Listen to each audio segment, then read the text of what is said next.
Un fiume scorreva attraverso il nostro cammino, con le acque quasi stagnanti che sciabordavano sulle rive. Le piccole onde lambivano e si infrangevano sui pilastri di un ponte, producendo quei suoni umidi che avevo sentito prima. Dietro il ponte si intravedevano i resti semidistrutti di una città pre-apocalittica. Il ponte era un labirinto di barricate. Scure ombre di pony si muovevano su di esso.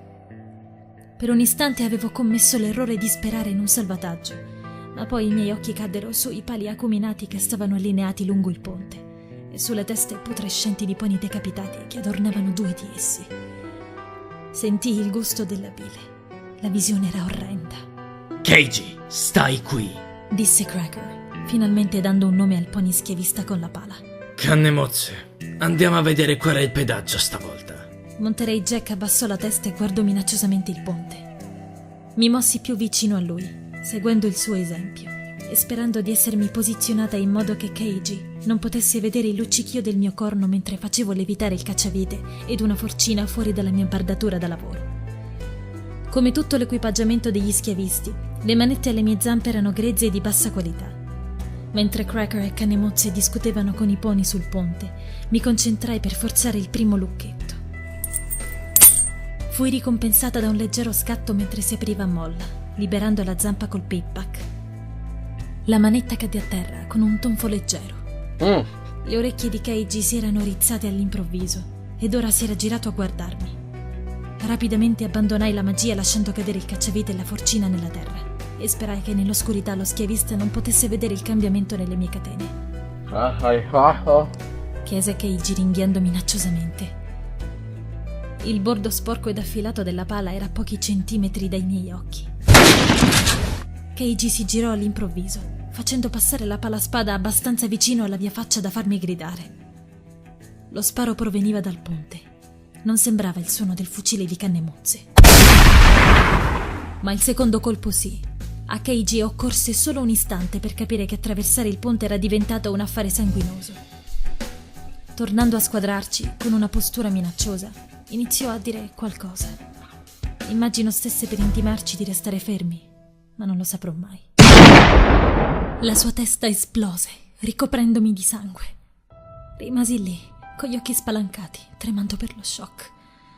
Il sangue, caldo ed appiccicoso, mi gocciolò sulla fronte e nell'occhio sinistro, colandomi nel manto e nella criniera.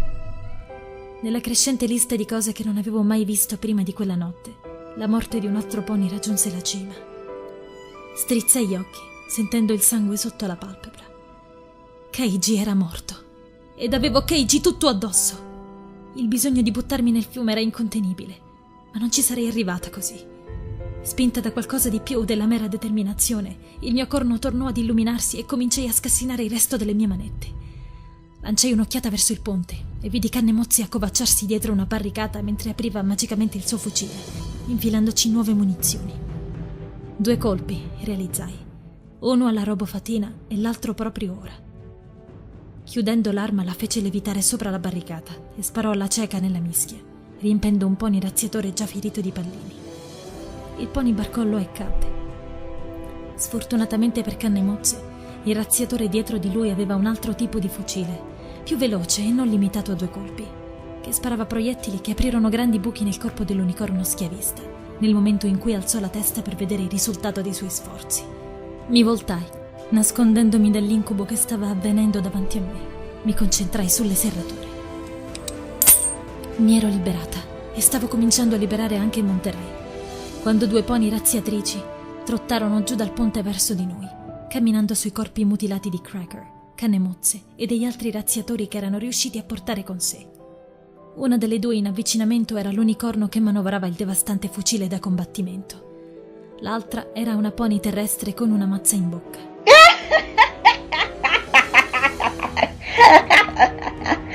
L'unicorno stava ridendo, non la risata sguaiata di Cracker, ma una risata folle che mi fece venire i brividi lungo il collo. Direi che abbiamo vinto un premio! La pony terrestre ridacchiò dietro la mazza mentre l'unicorno ci stava valutando.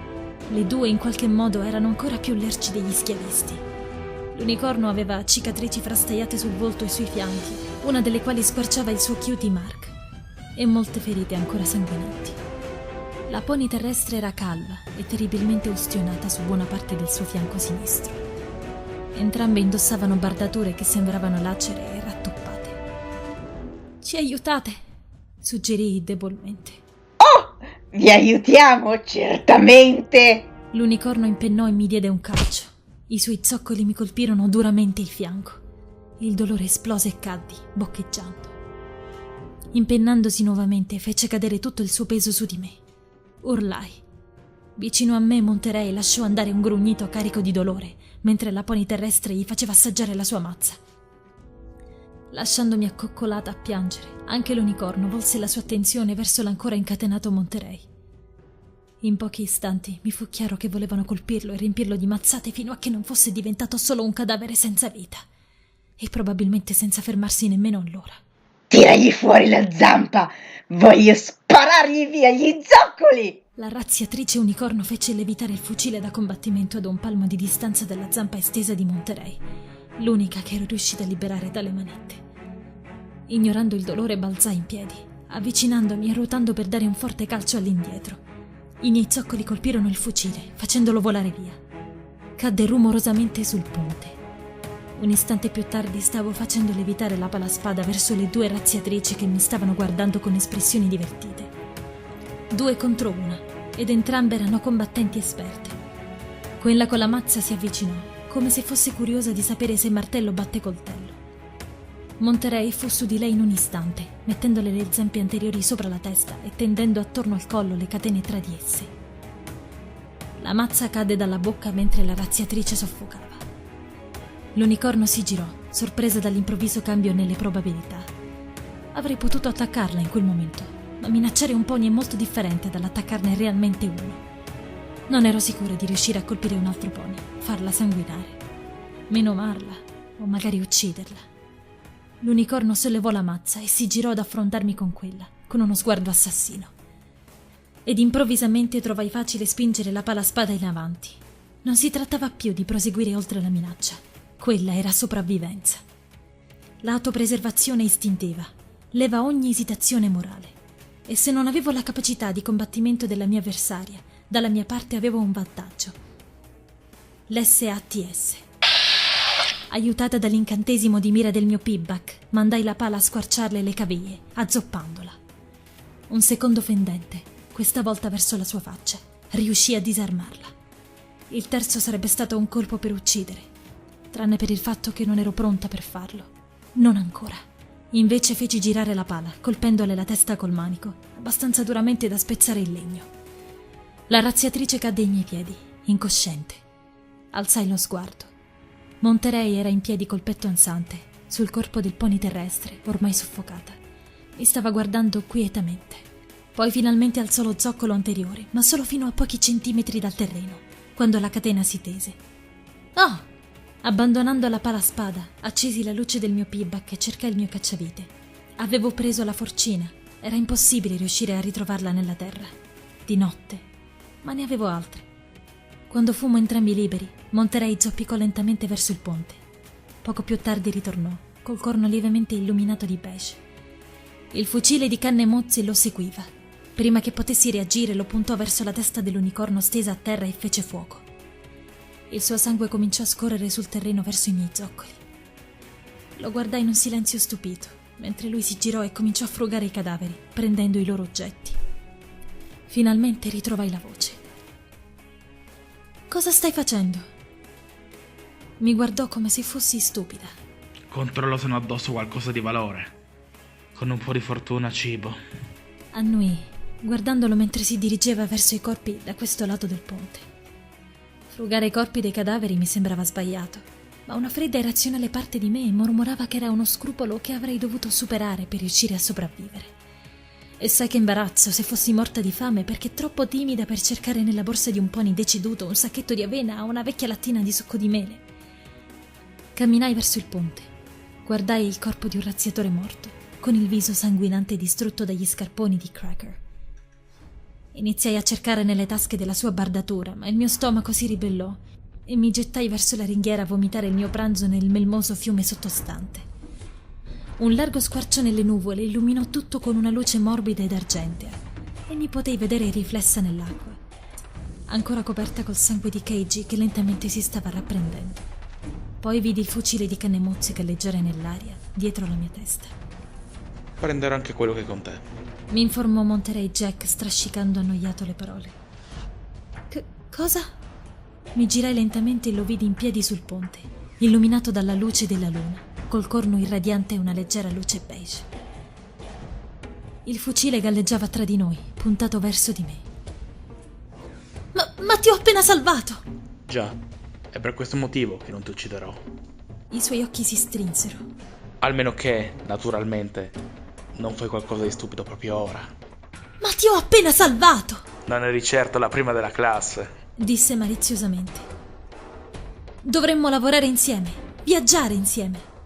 Monterey sbuffò. e dividere così le nostre limitate provviste. Andare a dormire con un occhio aperto ogni notte, sperando di beccarti quando proverai a pugnalarmi alle spalle?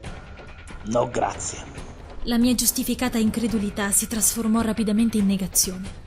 All'improvviso ero così stanca. Annuendo abbassai la testa e lasciai cadere le mie 2 borracce. Poi indietreggiai in modo che lui vi si potesse avvicinare. Girai la testa per iniziare a slegare le mie bisacce. Lo vidi sul ponte proprio dietro la mia coda. Quando mi voltai verso Monterey, il mio corno era illuminato ed il fucile da combattimento era balzato in aria. Per un lungo momento rimanemmo lì, 2 unicorni su un ponte, circondati da cadaveri, coi fucili che galleggiavano tra di noi, puntati l'uno sull'altro. La luce della luna scendeva su di noi dallo squarcio di nubi. Monterey Jack ruppe il silenzio. Non lo userai. Ti ho visto risparmiare quella razziatrice. Se non sei riuscita a uccidere una pony come quella, non riuscirai a uccidere me. Strinsi gli occhi. Imparò velocemente. Sbuffò, ma non si mosse. Sai almeno usare quella cosa? Mi forzai un sorriso sulla faccia. Lo sai che hai ancora un solo colpo in canna? Ed a giudicare dalla robofatina, quel fucile è talmente malmesso che sopravviverò se mi spari. Sopravviverai tu, venendo colpito da questo tante volte quanto riesco a premere il grilletto mentre provi a ricaricare. Monterey Jack fece un passo indietro. Vedendolo vacillare, il mio sorriso non fu più forzato. E mi riprendo le mie borracce. Ponyville. Mi chiedevo come facesse il mio Pibback a conoscere i nomi dei posti prima di me. Aveva dato un nome perfino alle macerie di una costruzione nella quale mi ero appena intrufolata. Ponyville era territorio dei razziatori. Speravo soltanto che quel posto, quella Carousel Boutique, non ne fosse piena. Monterey Jack ed io ci eravamo appena separati quando la ringhiera del ponte era esplosa vicino a me. Un cecchino! Lo stesso pony, presumevo, che aveva ridotto la testa di Keiji a succo di mela. Fuggii in città, prendendo copertura con quello che c'era. Poche costruzioni erano abbastanza sane da potercisi nascondere. Quella era la più vicina. Fortunatamente ero sola. Aspettai per quasi un'ora, accovacciata nelle ombre vicino alla porta. Ma il pony cecchino non sembrava interessato a seguirmi. No, lui o lei avrebbe dovuto solo aspettare fino a che non fossi uscita. La fatica mi piombò addosso. Ero stata sveglia tutta la notte precedente e gli eventi della notte avevano messo a dura prova sia il corpo che lo spirito. I miei muscoli erano deboli e doloranti. Il corpo mi faceva male per i calci che avevo ricevuto. Mi sentivo emotivamente distrutta. Avevo bisogno di dormire. Addormentarsi lì era probabilmente una pessima idea. Sempre se mi fossi svegliata, probabilmente sarei stata negli zoccoli di schiavisti, razziatori o magari anche peggio. Ma uscire di nuovo, cercare un posto migliore, semplicemente non era un'opzione. Non ero abbastanza in forma per mettere di nuovo alla prova il mio ingegno contro il pony cecchino. La Carousel Boutique era in condizioni simili all'edificio del Giardino Dolcimele, solo che la razzia era stata più distruttiva. I muri erano stati disegnati con crude immagini di violenza ed ancora più crude bestemmie. Una pila di vestiti stracciati marciva in un angolo, maleodorante, come se dei pony ci avessero urinato sopra ripetutamente.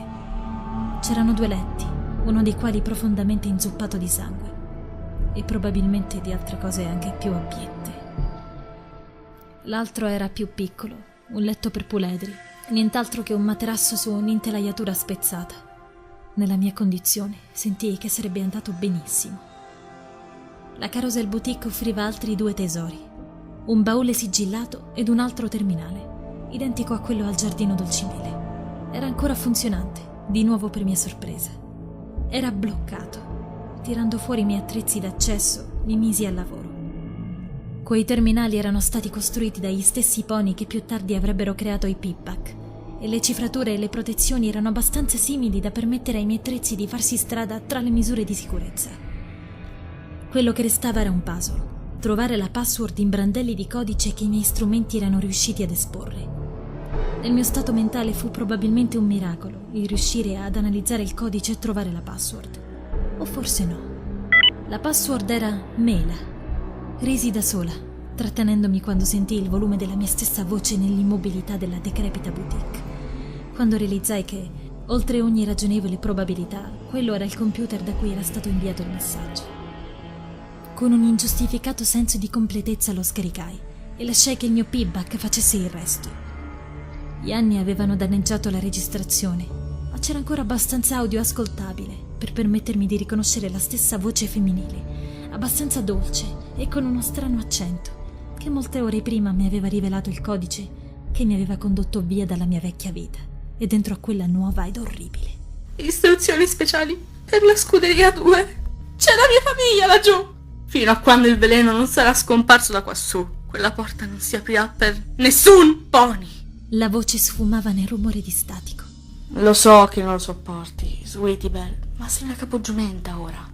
La capogiumenta della scuderia più importante di tutta Equestria. Ho bisogno che tu lo faccia per me, per tenerli al sicuro. Migliori amiche per sempre, ricordi? Il file sonoro finì con un pigolio. Avevo avuto ragione. Non c'era nulla di realmente importante in un messaggio vecchio di 2 secoli. Lasciai il baule per la mattina, mi raggomitolai ed andai a dormire.